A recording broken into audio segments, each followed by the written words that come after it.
All right, shalom, shalom. It's the brother Mawasar, One, all right? And today, as you see in the title, we going into do you actually forgive? You know what I'm saying? Give me one second.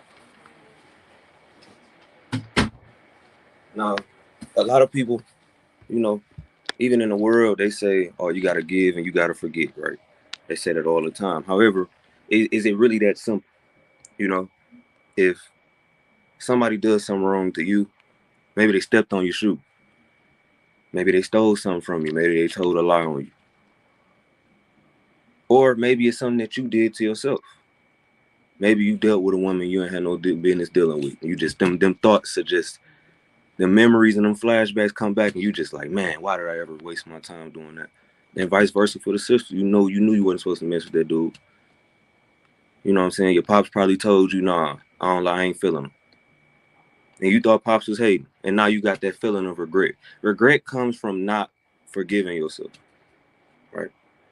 So actually, we're gonna start off with forgiving yourself, right? I want to get y'all know my favorite book, right? I want to get Sirach, chapter 30, and I believe it's verse 21. Right, yeah, this Sirach chapter 30 and verse 21. It says, "Give not over thy mind to heaviness, and afflict not thyself in thine own counsel." When you see these people, even some of these celebrities, man, just be off in themselves, unalive in themselves. You see all these rich people on drugs. You know, you might see people. They used to be in the streets. They ain't in the streets no more, but they still wearing that pain of stuff they did. Maybe they caused a lot of mamas to cry back in the day, and they never forget themselves for that. I'm sure some people in the truth like that, man. Just do all type of wrong and wickedness, and now they got to deal with it. Now they know, oh, damn, I wasn't supposed to be doing that. You know, I'm supposed to be doing better. And it could even get to a point sometimes where you might end up backsliding. I know, hey, that happened to me sometimes. I'll be improving on something, and then all of a sudden, boom, I end up messing up. I might be working on my anger, and I might have this one moment where I lash up, and then I start to give my mind over to heaviness. I start to be like, man, what's wrong with me? That beating yourself up spirit, right? Like, can you actually say that you can forgive yourself? You know, and can you forgive yourself and forget, like they say in the world? But you got it, small wall. yeah, that's right. Um, you know, forgiving yourself, that's the hardest thing to do. It's very easy to some people, but majority is easy for you to forgive someone else. It's easy for you to, hey, it's all good. It's cool. All praise to the Most High. But it's hard to forgive yourself, especially if you went off against the Most High.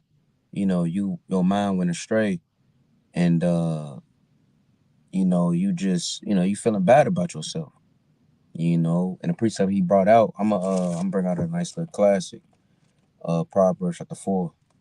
All right. Proverbs chapter 4, verse 23. It says, "Keep thy heart with all diligence, for out of it are the issues of life."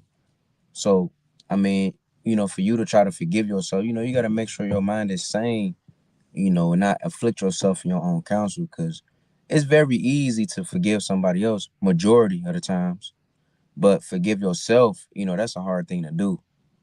And that have brothers to commit suicide, sisters commit suicide, that have people to get in like some weird situations, man. So, I'm gonna read that again. It says, "Keep thy heart with all diligence, for out of it are the issues of life." And that's a scary thing. Cause if you think about Saul, that situation he went through, he may had a time he couldn't even give himself from him not being, not being the most high God, and seeking out that damn wizard to see what's going on. So you don't want to be in that type of spirit, right? I'm gonna bring out one more precept.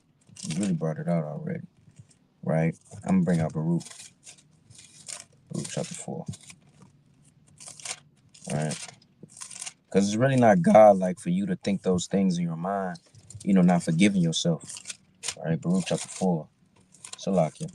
Baruch chapter 4 and verse 28. It says, "For as it was your mind to go astray from God," right? Your mind literally went astray because that's nothing but carnal. Let me bring this out. Bring on another classic, right? Ephesians chapter 4, verse 22. It says that ye put off concerning the former conversation the old man. Only the old man will, think bad about himself, doesn't forgive himself, and then validate to do the things that you want to do again, right? And or whatever you done to another brother, be like, oh well, sure it is what it is. I'm wicked, I'm this and that, I ain't nothing, and but that's nothing but the old conversations, the conversations of the old man, right? And as I brought out Baruch 4, and 28, for as it was your mind to go astray, from the Most High, so be in return, seek him 10 times more, because that's not God like for you to even think about those thoughts about yourself, not forgiving yourself. That's all but demons, right? But you gotta All right, man. Hey, you just brought out Baruch 4 and 28, right? um, All right, I was just finna get there. That's the spirit, right? Like, this the thing. Ain't none of us the Most High God. Ain't none of us gonna just make zero mistakes, never do nothing wrong, never accidentally slip up, never say something and be like, man, I shouldn't have said that. So you gotta accept that you're human, right? As a matter of fact, let me get another precept on that. I just thought of one. All right, it's the book of Sirach, chapter 17, and I believe it's verse 16. It says, it's verse 16. Huh. It's Sirach chapter 17, verse 16. It says, every man from his youth is given to evil. Neither could they make to themselves fleshy hearts for stony. Man, from the time you got here, I mean, let's just think literally. You was born in America. How much stuff is it normal? Is it cool? Is it socially accepted to do that the Most High absolutely hates? Just think your time before you knew anything about the truth. What type of stuff was you doing? Right? But the point of what I just said is that was before the truth. Now you somebody different. Now you got to change. And contrary to popular belief, contrary to what Esau tell you, change is not just linear. It don't just, okay. Nah, it's gonna be ups and downs. You might have a drinking problem. Hey, guess what? You might fall sometimes. You might have a bad week. You might have a bad month. Make your next 2 months even better. All right, I'm gonna read that again. It's Sirach 17 and 16. It says, every man from his youth is given to evil.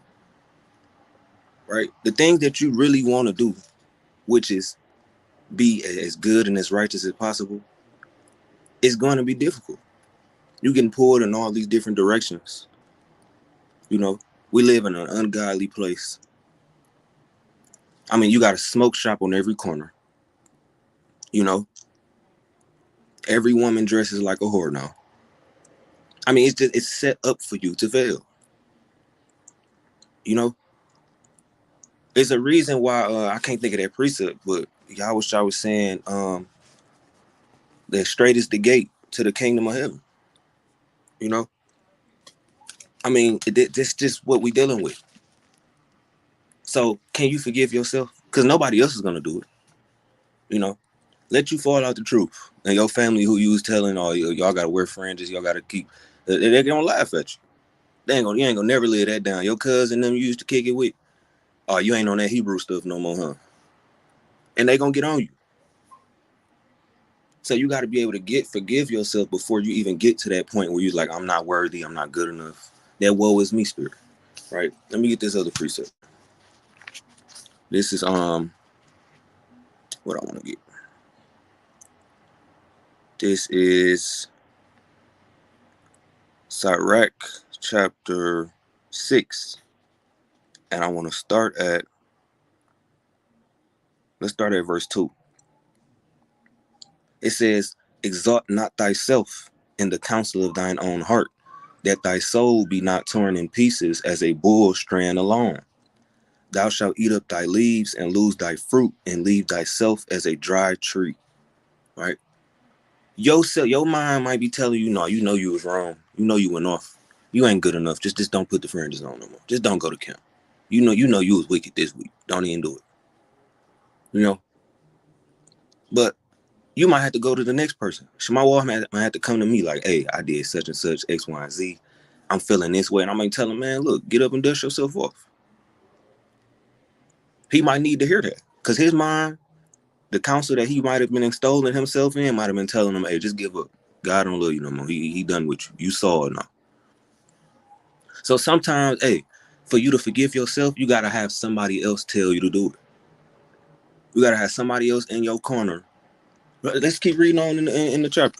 Right, I'm gonna drop down to verse. Which verse I want? Drop down to verse 14. It says, "A faithful friend is a strong defense, and he that hath found such an one hath found a treasure." I mean, look at Jonathan and David, man. He said that I believe it was David said his love for Jonathan, or maybe it's Jonathan. Y'all know what I'm saying. Said they love compassed the love of women. Imagine you got a friend you love that much, where the love of a woman can't even touch that, right? I mean, you think it wasn't times where Jonathan had to get on David, like, hey, bro, you tripping? Like, well, get up. You David, and vice versa. Get up. You Jonathan. What is you talking about? What you sitting here crying for? You know. I'm gonna get one more account, and then a brother got it. Let's go back to Job. Job's friends were so faithful, they sat with him for a week straight and didn't say a word. Just was there. You know what I'm saying? You can't be that person that's off by yourself. That never worked for nobody. It's Job chapter 2 and verse I'm gonna start at verse 11 and I'm gonna read to verse 13. It says, "Now when Job's 3 friends heard of all this evil that was come upon him, they came every one from his own place. Eliphaz the Temanite, and Bildad the Shuhite, and Zophar the Namathite, for they had made an appointment together to come to mourn with him and to comfort him. And when they lifted up their eyes afar off and knew him not, they lifted up their voice and wept, and they rent everyone his mantle and sprinkled dust upon their head towards heaven. So they sat down with him upon the ground 7 days and 7 nights, and none spake a word unto him, for they saw that his grief was very great." Bro, imagine a week straight. Just think, they was eating in silence. They had to go off and go to the bathroom. They ain't even tell him, "Oh, I'm finna go to the bathroom. I'll be right quick." They didn't say nothing. He was grieving that bad. None of us are better than Job. We need each other. Hey, Shemawal got to come to me. I got to go to Shemawal. Be like, hey, I done had a rough week. I'm just this, that, and the third. Because there are examples in the Bible of people doing it. What you got? God, yeah, the brother bringing it out, man. I mean, I'm gonna get Isaiah 55 and 8 because I really like, you know what I'm saying? Brothers cannot forgive themselves, man. Brothers cannot forgive themselves, right? This Isaiah chapter 55, verse 8, right? "For my thoughts are not your thoughts, neither are your ways my ways, said the Lord." So why are you thinking the things about yourself? The Most High may not be thinking those things. First of all, the Most High is very merciful, right? He forgives sins, right? To those that don't sin willfully. I mean, he knows me in the flesh. For you thinking those type of thoughts about yourself, you just casting yourself down, you know, it's not even in righteousness. You just going crazy on yourself, right? For the things you may have done to a brother or sister, or just what you've done towards the Most High. First and foremost, you're just casting yourself down. That's off, right? The Most High, first of all, he looking at you like, man, this brother, you know. So, hey, I'm gonna read that again. It say, "My thoughts are not your thoughts, neither are your ways my ways," said the Lord. So you don't know what the Most High is thinking. So for you to say those crazy things about yourself is off, right? is off, right? So I'm gonna go to Sirach chapter 5 verse 2, and I'm gonna go into brother, like that was the spirit, especially with Jonathan and David, you know, right? This is the book of Sirach chapter 5 verse 2. It says, "Follow not thy own mind and thy strength to walk in the ways of thy heart." So you really walking in your own path, right? Same spirit as you giving yourself, you flicking yourself with your own counsel. It literally says, "Follow not thy own mind." It says that in Proverbs chapter 3 verse 5 as well. Don't follow your own mind. Don't follow your own strength. The Most High's thoughts is not yours. It was really demons trying to cast you down. Just because you can't forgive yourself, and Satan know that.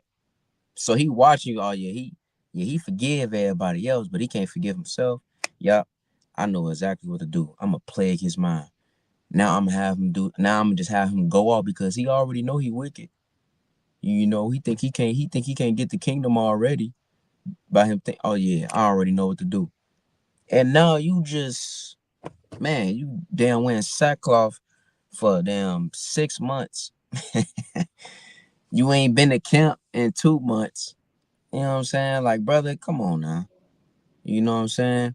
And just with Jonathan, you know, with brothers like that, with a brother like that, I mean, that's mighty, to uplift you.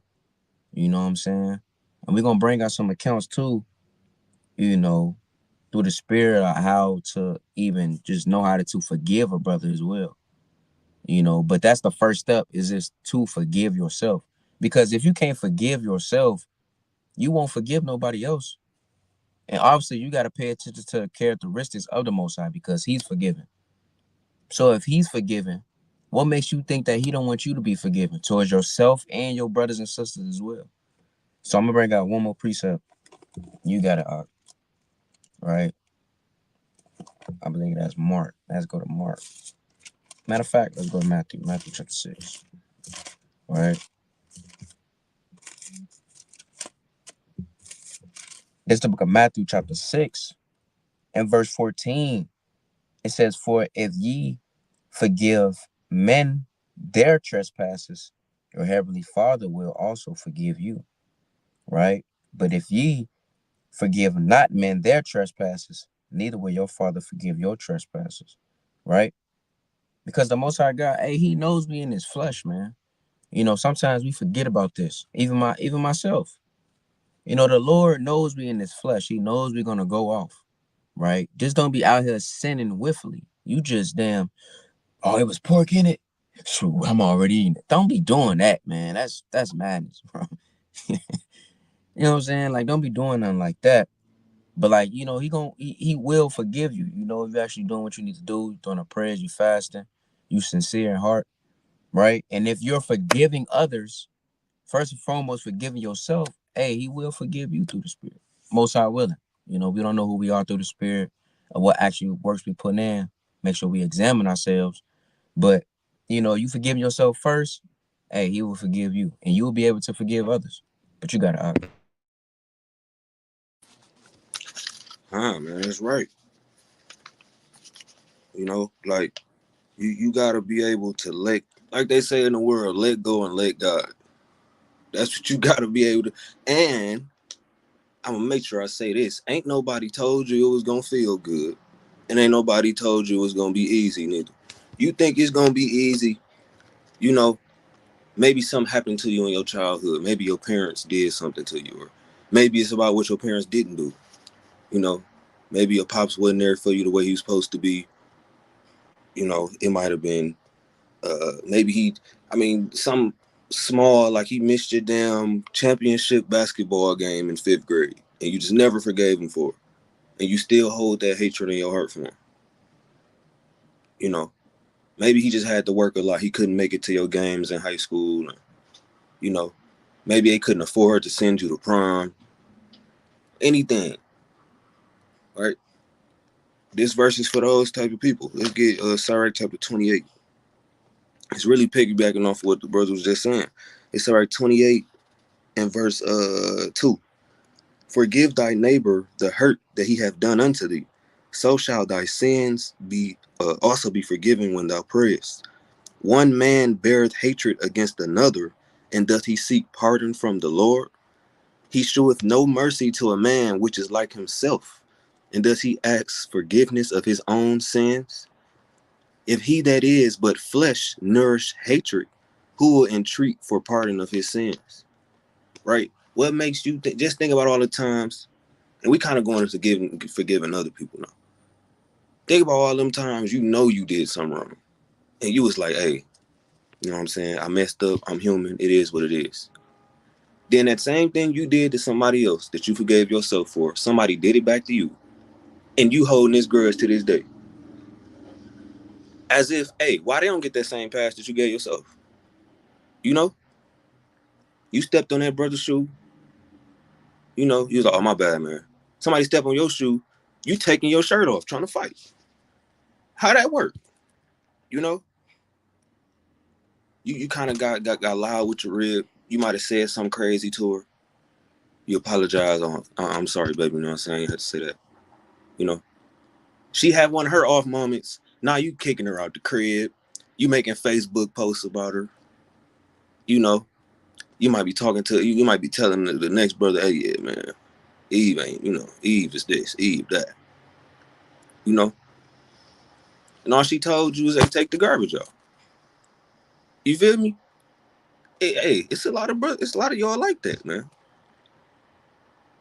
So you got to really check yourself first. I'm gonna get that in Sirach 18. In verse 20. It's Sirach 18, verse 20. It says, before judgment, examine thyself. Before you get on somebody, hey, this brother always mad. He let everything bother him. Wait a minute. Ain't that your problem too? You might not get him mad at the same stuff that he get mad at. You might have that road rage. I know it's a lot of brothers like that. You swerving around cars, running through lights. Some of y'all get out the car yelling at people, just playing with your life, which is, if y'all doing that, please repent. Please stop doing it. Right? But a lot of people deal with the same things that they judge other people for. And I've been guilty of this in the past. I had to check myself, like this verse said, before judgment, examine yourself. You know, it been times where I wanted to write somebody off. Nah, I'm finished with them. Hold on. What if the Most High did that to me? As a matter of fact, let's get there. Did you get Matthew 18? Nah. All right, but we're going to jump into it. Let's just get straight to it, because I wish I was talking about the same thing I'm saying now. Right? This Matthew chapter 18 and verse 15. It say, moreover, if thy brother shall trespass against thee, go and tell him his fault between thee and him alone. Right? Don't run to Facebook. Don't run to the next person, you know what I'm saying, you murmuring. You backbiting. Go talk to that man. Go talk to that woman. Hey, you know what I'm saying?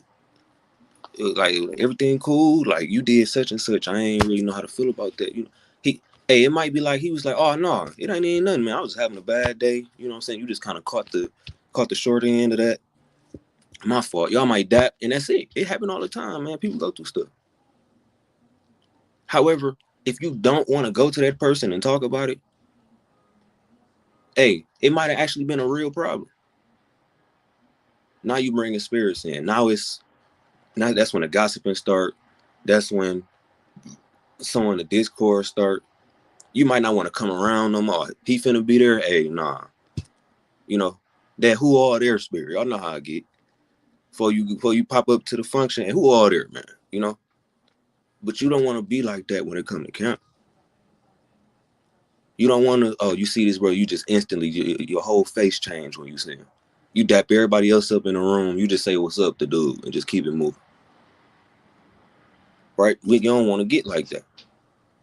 Now I want to get to the point in Matthew 18. It says, this is verse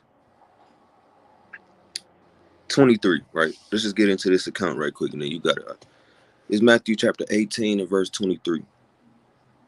Therefore is the kingdom of heaven likened unto a certain king. I'm starting verse 22, so we need this. Matthew 18 and 22. Yahushua said unto him, I say not unto thee until 7 times, but until 70 times 7. Right? This is right after Peter asked the Lord, how many times should I forgive my brother for doing something wrong to me? You know, hey, he might have stepped in your shoe the first time. Okay, cool. The next week, the next Sabbath, he might have did it again, completely by accident. You know, hey, brother might have spilled some food in your car. You know, then he might have, I don't know, damn, left some handprints on the window. You gotta forgive. Hey, you tell him, you go to him one-on-one, like, hey, you know what I'm saying, such and such, like, you dropped the food in my car, there's food all over the back seat and all. But then y'all squash that. Especially if he's a faithful brother like he's supposed to be, he gonna make sure he on point. Next time he shouldn't even bring no food in your car. He should be like, nah, you know what I'm saying? I don't even want that same issue to come back up. So you gotta forgive him 70 times 7. That means forgive him every time. That don't mean you allow somebody to do you wrong. That means you don't hold it in when it happens. Right? Forgiving don't mean y'all have to go and be besties after that. That's another misconception. Nowhere in the scriptures does it say that. That, you know what I'm saying, this dude then committed adultery with your wife, you forgive him, and then you bring him around your next wife. It don't say that. You forgive them, hey, it happened. All right, cool. But you know what I'm saying, we can't be cool like that no more. I'm not gonna kick it with you like that no more. However, I'm not gonna hold that hatred in my heart for you. Right, let's keep going. Verse 23. Therefore is the kingdom of heaven likened unto a certain king, which would take account of his servants. And when he had begun to reckon, one was brought unto him, which owed him 10,000 talents. But for as much as he had not to pay, his Lord commanded him to be sold, and his wife and children, and all that he had, in payment to be made. The servant therefore fell down and worshipped him, saying, Lord, have patience with me. I will pay thee all. He owed this man money. He's like, look, you ain't got to do that. Just be patient with me. You know, give me until next Friday. When I get my next check, I'm gonna pay you that bread I owe you. All right. Now let's see what happened. Then the Lord of that servant was moved with compassion and loosed him and forgave him the debt. He told him, you know what? You ain't got to give it back to me, bro. You feel what I'm saying? He's like, all right, cool. Just we gonna squash it. It's like it never happened. Let's keep reading. It say, but the same servant went out and found one of his fellow servants, which owed him 100 pence. And he laid hands on him and took him by the throat, saying, pay me that thou owest. And his fellow servant fell down at his feet and besought him, saying, have patience with me, and I will pay thee all. And he would not, but went and cast him into prison till he should pay the debt. So when his fellow servants saw what was done, they were very sorry, and came and told unto their Lord all that was done. It's the point. Then his Lord, after that he had called him, said unto him, O thou wicked servant, I forgave thee all that debt, because thou desiredest me.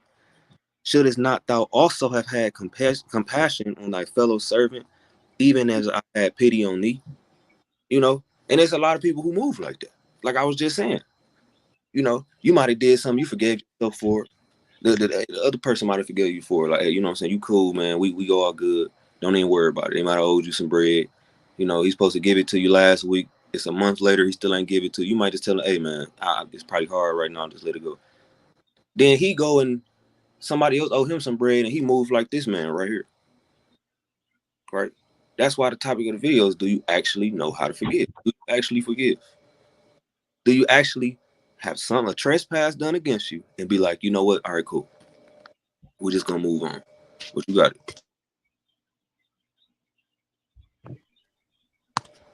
Like you, brother. I got it. Go ahead. Go ahead. Nah, I got precepts. I got a couple precepts. I'm going to Matthew the 5th chapter, right? Because Matthew the 5th chapter is probably one of the most common amongst Christians, common amongst scoffers, right? Common amongst those that come against the faith, right? It's common amongst those, right, that want to forgive their oppressors. Brothers know Matthew 5:44, right? Love your enemies and bless them that curse you, right? That scripture is only common amongst good slaves, amongst good niggas, right? Because you don't see that scripture coming up with like them Dr. Umar type brothers, right? It don't come up with the people that understand that white people need to pay for their crimes. But you know who that scripture comes up with? People who love to serve their oppressor. People who love to serve their enemies. Those are the people that always bring up Matthew the 5th chapter. Not understanding, right? And what's crazy is that these are the same exact people that gossip about the other people in the church. They will forgive Christopher Columbus real fast. Hold on, right? How many people? I want to see how many people did Christopher Columbus kill? I'm gonna Google real fast. Can the brothers share their screen? I see that.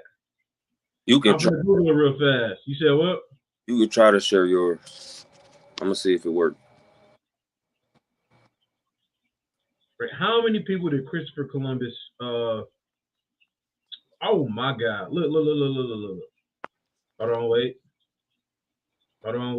Yeah, I gotta find. Let's see. I just literally had the number. Right. Hold on. Right. Well, this is in October 4th, 2019. Right? I'm just gonna put this on the screen. Right. Indigenous Peoples Day. Can brother see that? Is this backwards? Leave it there right quick. No, Look. It says across the Caribbean, right? Oh, I gotta make it focus in. Across the Caribbean, right? He claimed. So let me read it. It says he claimed the Spanish were responsible. The Spanish were responsible for the death of 12 to 15 million indigenous people. Right? That's how many people that the Spanish. These are just the Spaniards. That's how many people the so-called Spaniards that's how many people they tallied up the Spaniards killing. Now, the people that always go to Matthew the 5th chapter, talking about loving your enemies, talking about loving those that have hate you, those that have cursed you, are the people that find a way to love those people, but they won't forgive poor Geraldine, right? Who whatever the hell she did. I don't know what they do at church, right?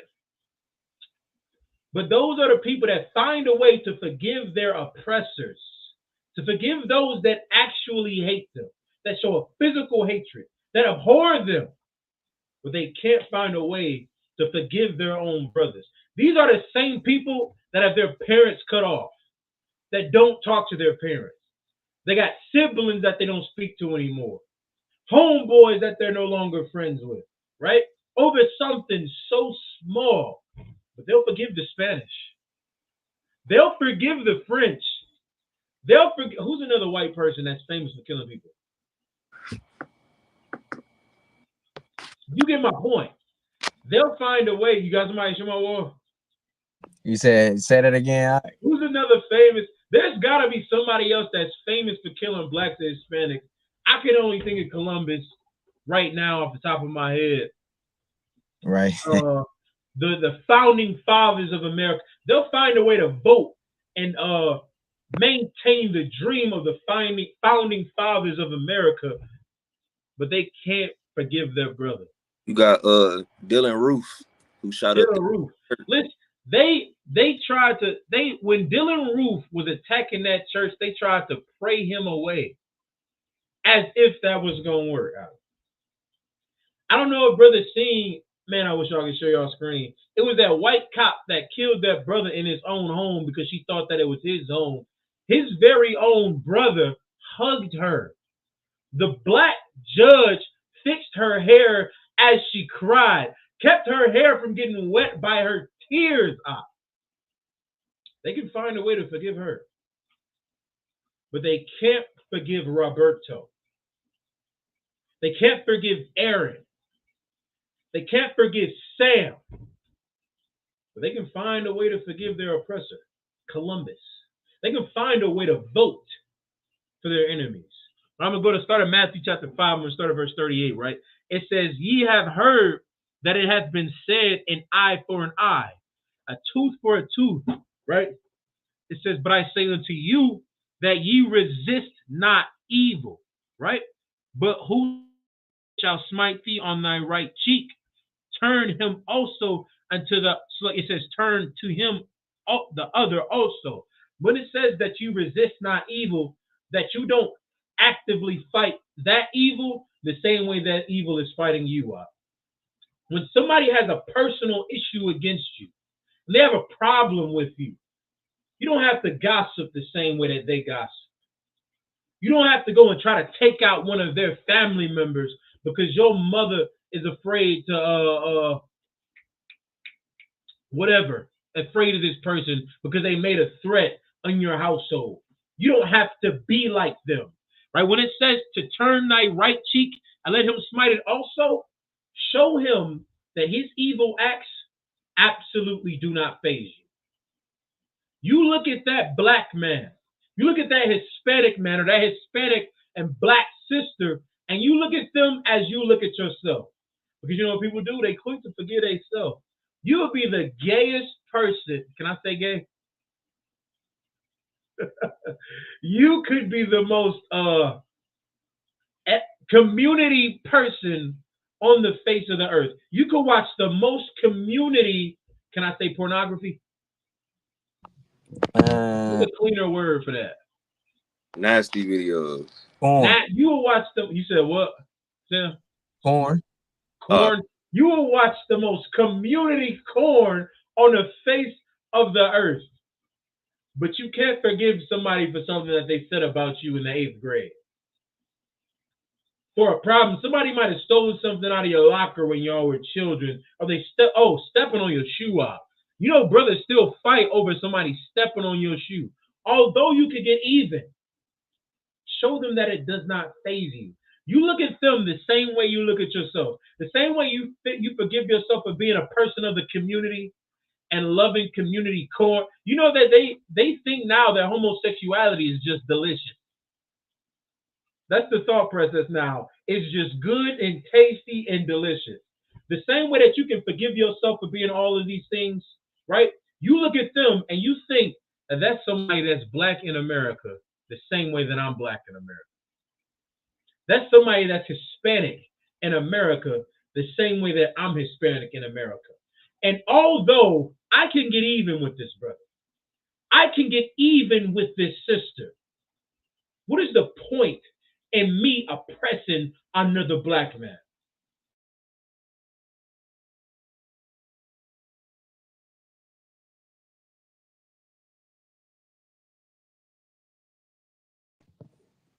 Brother Froze. Yeah, he's going in. See that, man? Lil Wayne and the brother come back, but he making a mighty point. Because we be quick to forgive our oppressors, man. And we be so, man, that's a mighty point. Because we be so, I was thinking about this, I brought this out last week to a brother. I asked him, um, so, like, if you got to make amends, you know, with your marriage or anybody else, you know, why you so hesitant to do that? You know, but you're quick to make amends with the jobs that you work at. You know, they tell you to prove something or whatever they did. You know what I'm saying? You so ready to like, you know, make amends and forgive. Oh, it's okay, it's all good. And they mess up your hours. Oh, it's all good, man. You know, I'm just do some more hours. You know, you doing all this, but when it comes to your people, right? You don't even be quick to forgive. You ready to pull out your sword, cut them up, right? You always marking brothers. Be careful with brothers that's always marking brothers. Yeah, you know, brothers may do some things. You may be like, man, that's a little weird, but you know what I'm saying? But you know, you got a brother that's always marking brothers, man. Mark. Like, brother, mark yourself. Something must be wrong with you if you always marking somebody, man. I'm gonna bring out Philippians chapter 3, verse 13. It says, brethren, I count not myself to have apprehended, but this one thing I do, forgetting those things which are behind and reaching forth unto those things which are. And Israel got a bad habit of not letting go. Israel do not want to let go. We can't let go nothing. But we can let go slavery though. We can let that go. We can let go of slavery, but we cannot let go of brother borrowing our sweater and he never gave it back for 3 months. We can't let go Eve. She ended up messing with another dude, and you just can't let that go. You just can't let it go. You just butthurt, bro. You crying in the shower, right? You calling her brother down 40 times. You know he dealing with it. Like he ain't even got a sweater. He don't even have a sweater, bro. He borrowed your sweater because he ain't got one. You blowing up his phone. You know damn well he gonna be cold that night. Just let him keep it, man. Like something like that. But this one thing though, we can forgive our oppressor for the things they done to us, but we can't forgive our own brother, right?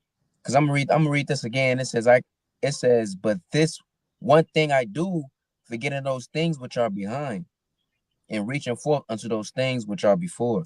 And Israel, you know, we I'm gonna say this, we is slow. And I would say we slow just because we don't have the most high.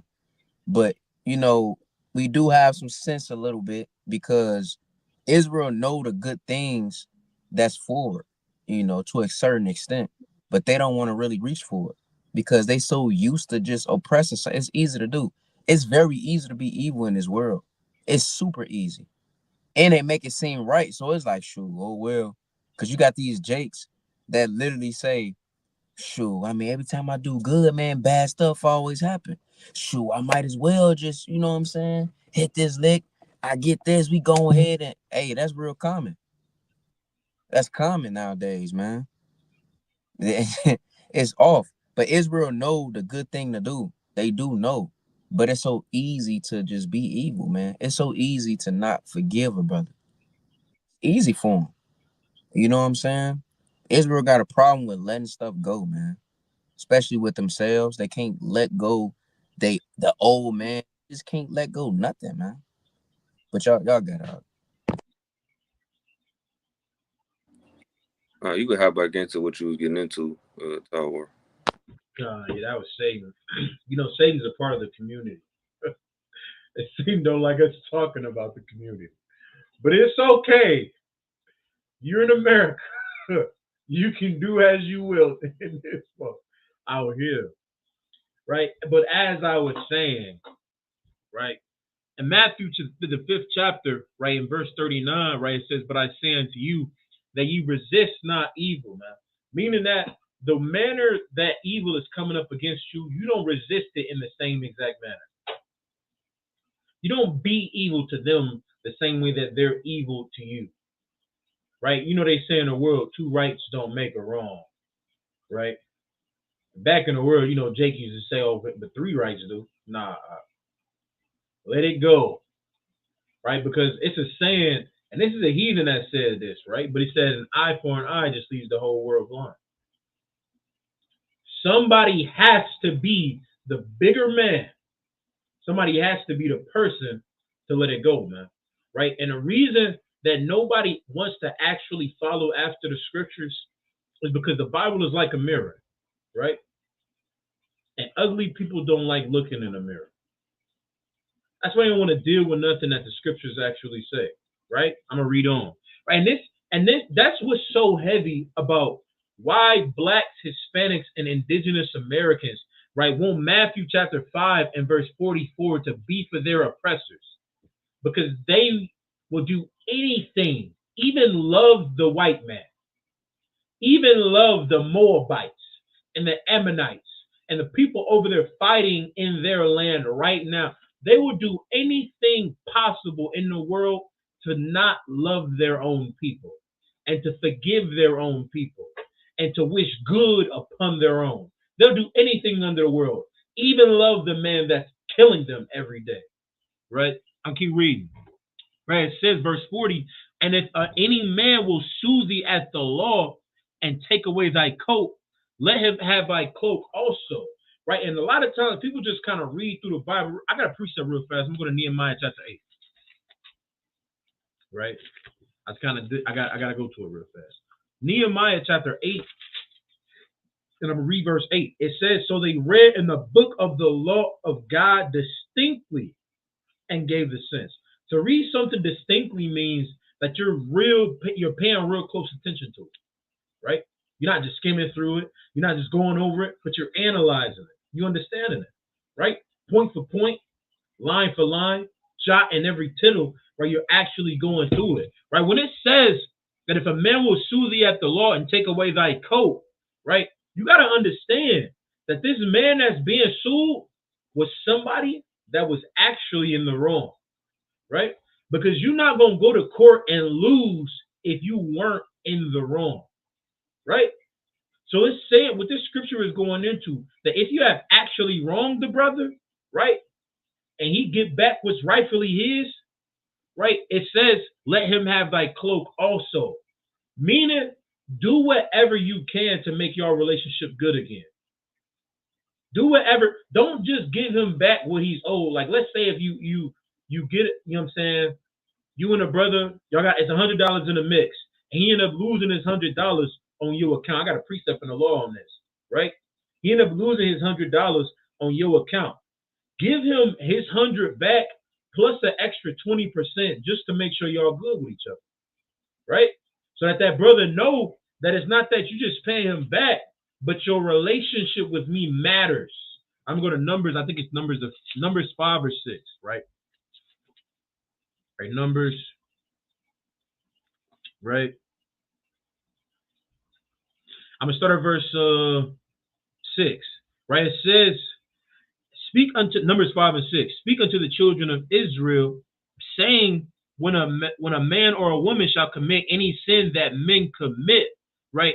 That term "men commit" means to like trespass against somebody, right? It says to do a trespass against the Lord, and that person be guilty, then they shall confess their sin. Because the thing is, when you do somebody wrong, you're not just doing them wrong, you treat the Lord wrong, right?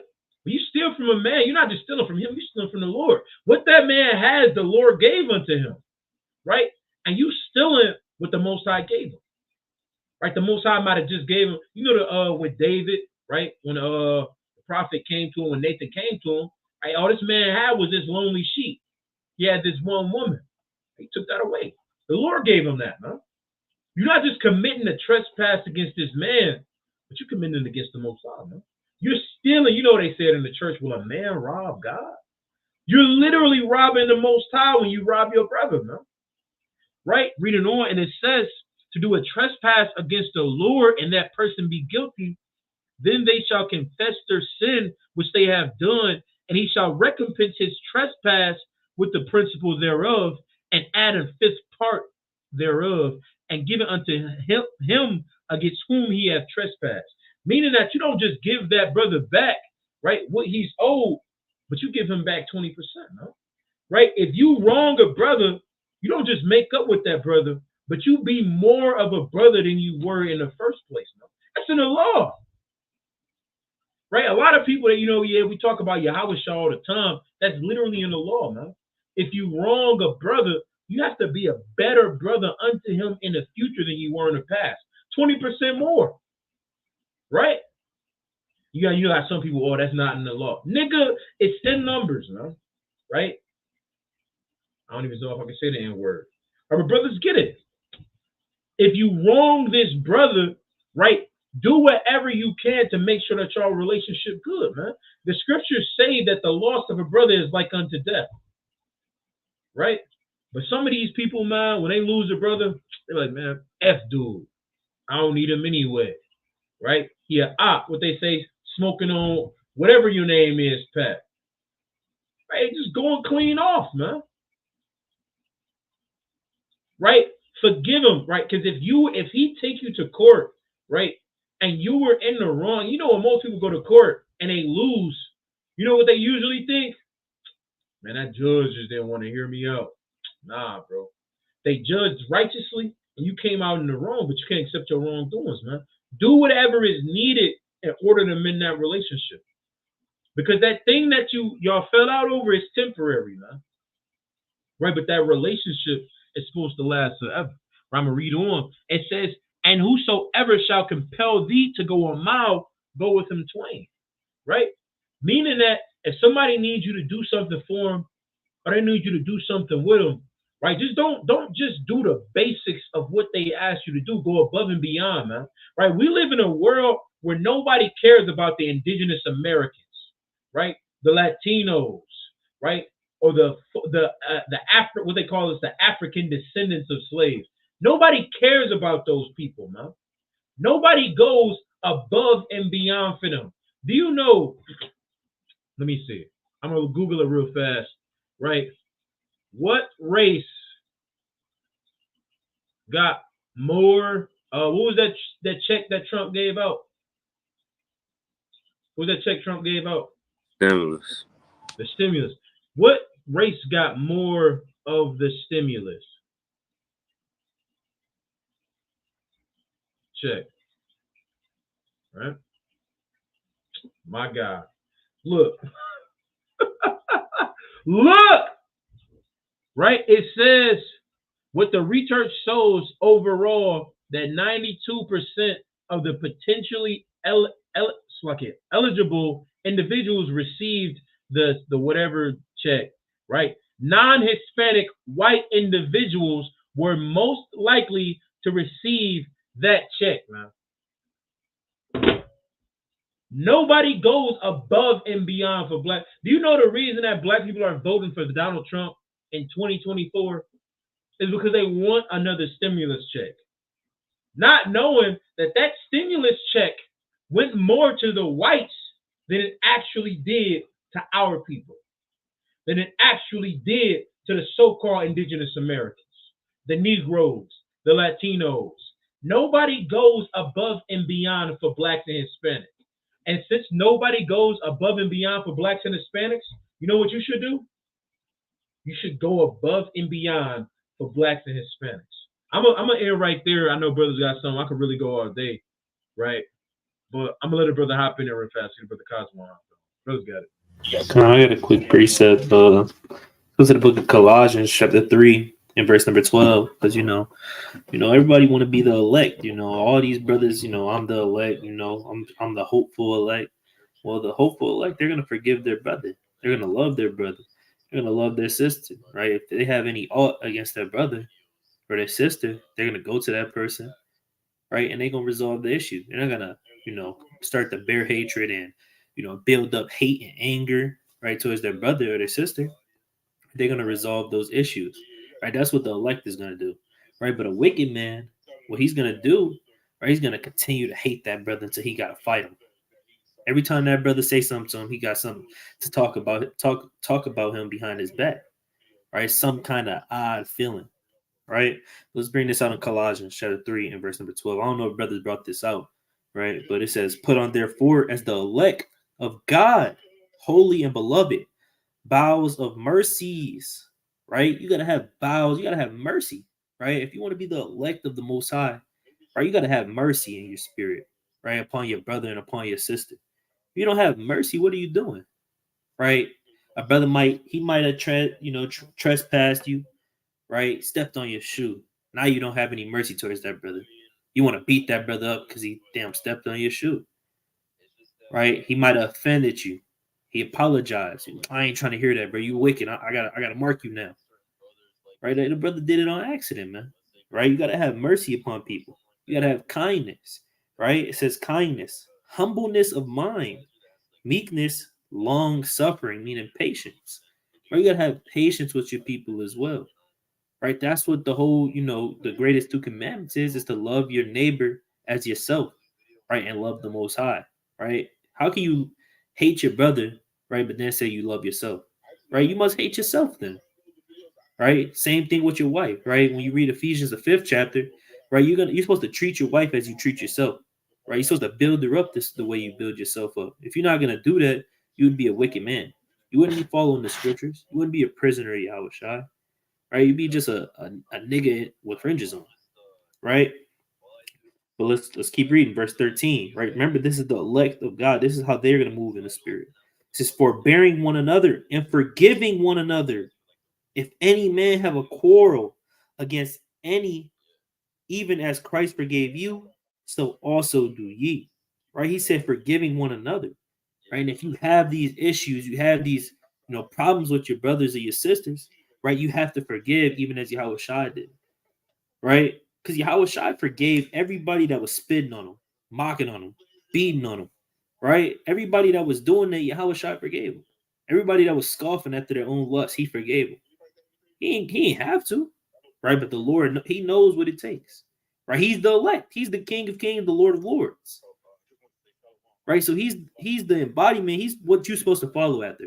Everything you see Yahweh Shai do, that's what you got to do, right? The way he forgave people, that's how you got to forgive.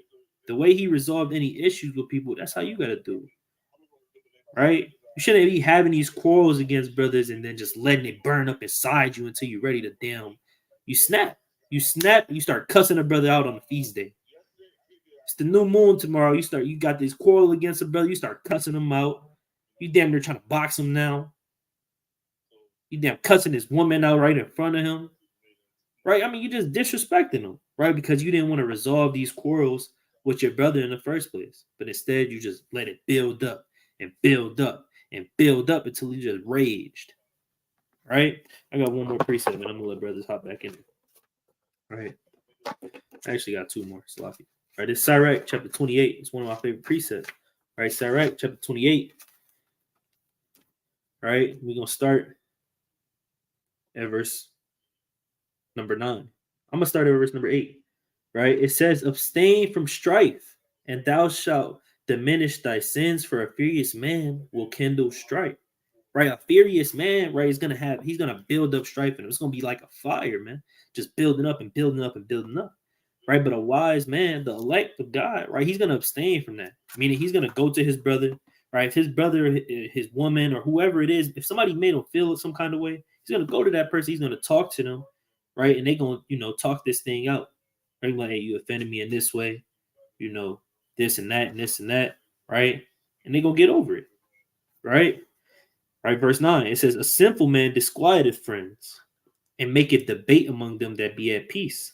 As the matter of the fire is, so it burneth, and as the man's strength is, so is his wrath. And according to his riches, his anger riseth. When the stronger they are which contend, the more they will be inflamed. Right, this is the point. And hasty contention kindleth a fire, and a hasty fighting sheddeth blood. If thou blow the spark, it shall burn. If thou spit upon it, it shall be quenched. And both these come out of thy mouth, right? So if you're just blowing upon the spark, you blowing upon that little bit of fire, that little bit of damn offense that brother brought you, you just blowing on it because you ain't say nothing in the first place. You ain't pull him to the side. You didn't text him. You didn't call him. And you got this little bit of fire and you just blowing on it, blowing on it, blowing on it. Damn, 7 weeks later, right? It's all sorts of madness, right? Brothers is hating each other now. Brothers is getting down on each other now, right? But if you would have just spit upon it, right, and resolved the issue in the first place when it first happened, right, all of that would have been, it wouldn't have, it wouldn't have transpired to what it did, right? So if you want to be part of the elect, right, you have to actually forgive your brother. You actually have to love your brother. You can't hate your brother. You can't look at him no better than yourself, right? Y'all got to be equal in each other's eyes, right? You got to treat him like you would treat Yahweh Shai.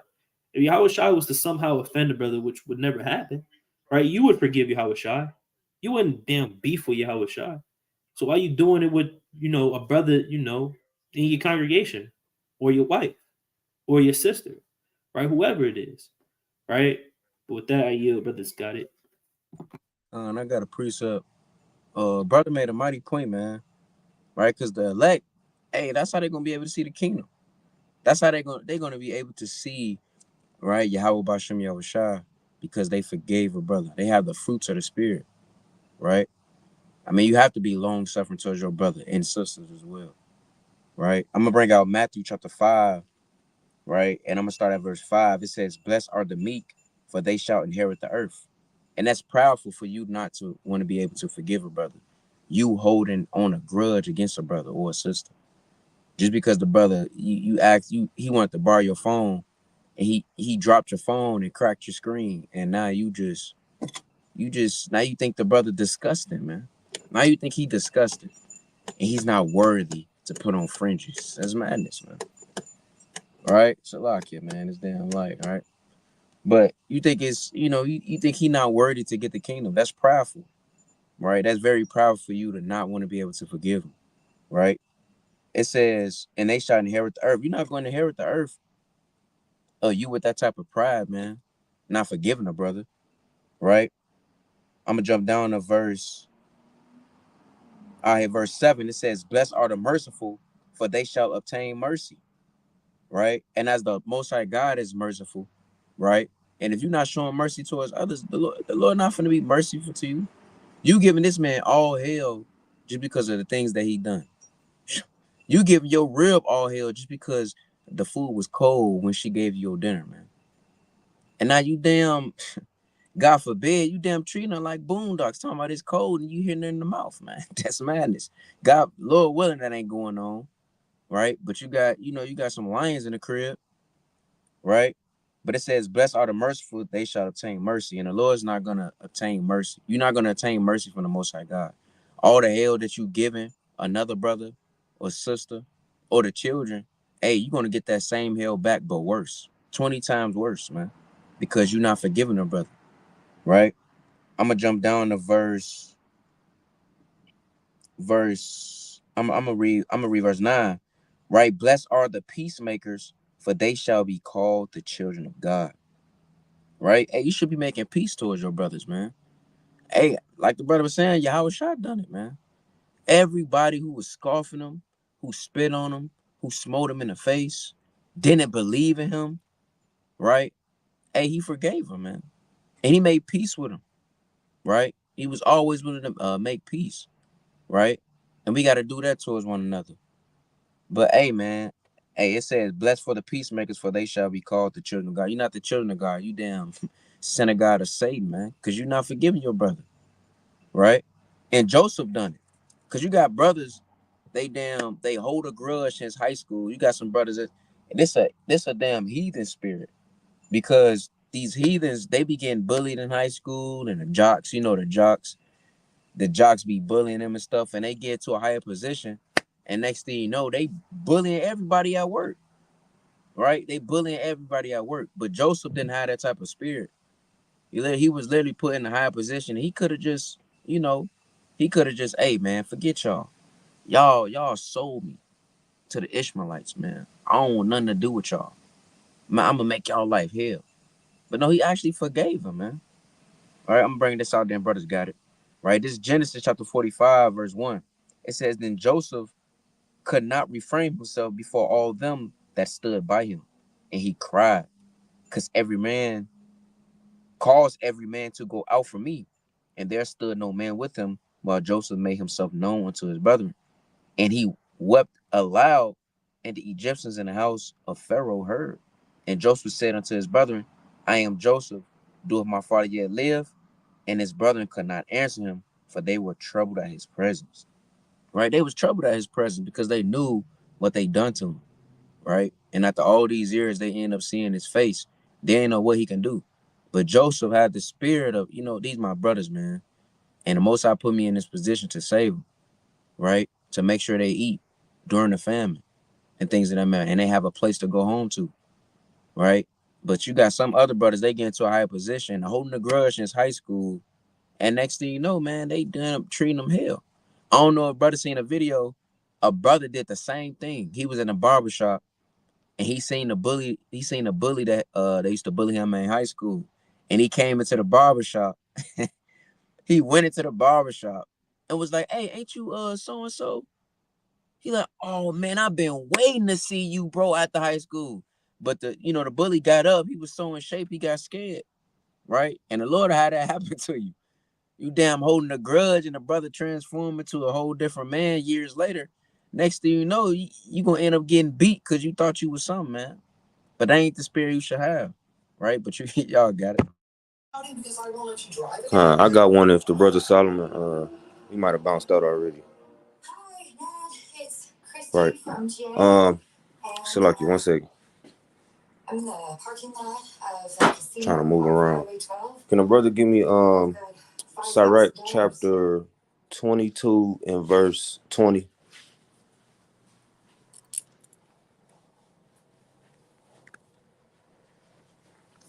You hear me? Yeah, I hear you. the book of Ecclesiasticus, chapter 22 and verse 20. Whoso casteth a stone at the birds sprayeth them away, and he that upbraideth his friend breaketh friendships. Right? You can read the next verse. That's the point. It says, though thou drewest thy sword at thy friend, yet despair not, for there may be a returning to favor. Right. And see, that's the thing, right? When you draw a sword against somebody, that means y'all was against each other. Like, it was about to go there. Jet drawing a sword might mean, you might say, when I see you, it's on sight. You know, it might have been, hey, you know what I'm saying? When I see him, it ain't no talking. It's just this gun I got in my hand.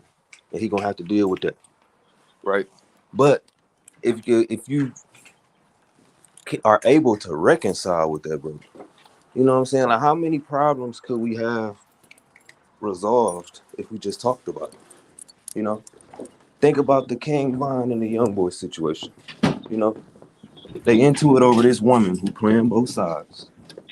Why wouldn't they both come together and be like, hey, you know what I'm saying? She used to mess with me, she messing with you now. That ain't no big enough reason for us to be doing what we have. Right? Somebody might still be alive, man. However, hey, now you got one that's locked up and you got one that ain't never coming back again.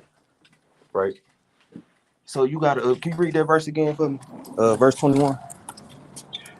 Where it says, though thou drawest thy sword at thy friend, yet despair not, for there may be a returning to favor. Right. And that's the thing. You might be able to just be like, you know what, we both.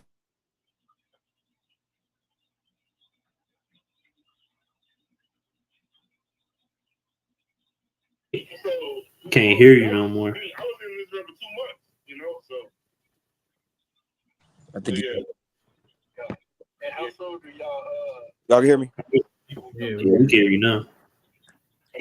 All right. So like, hey, you might be. I done had a situation with a brother, man, where I had to get on the phone with him, like, hey, you know what I'm saying? I was drinking a little too much, or you know what I'm saying? Maybe I was just thinking a little too hard. I was in my feelings that night. I didn't have to come at you like that. And now to this day, hey, we good. Now when I see him, hey, it actually brought us closer together because he see, okay, even though we drew our sword at each other, you know what? We good now. It wasn't that serious. So you don't ever want to think, oh, it's too far gone. I can't never get my brother back. Hey, go talk to that man. For the sisters, go talk to that woman. You never know. They might feel the same way about you. Man, I miss my dog. Right? But you'll never know unless you actually put forth that effort, because forgiveness takes effort. You'll never know until you actually go to that person one-on-one, like, hey, let's talk about this. Let's hash it out. What y'all got? I got a quick precept that I forgot to touch on it somehow. Moving too fast in Colossians 3:14, right? Because a thing that a lot of people get mistaken on charity is that they think that it's just food or it's just some money or whatever. But charity is actually love in the scriptures, right? So if you don't have any love towards your people, you don't have any love, right? Then you're a foolish man, right? You're actually a very wicked man if you don't have any kind of love, right? Because if you don't have love, you won't have compassion. You won't have none of these things that we've been bringing out. All right, this is Colossians 3:14. It says, and above all these things, put on charity, which is the bond of perfectness.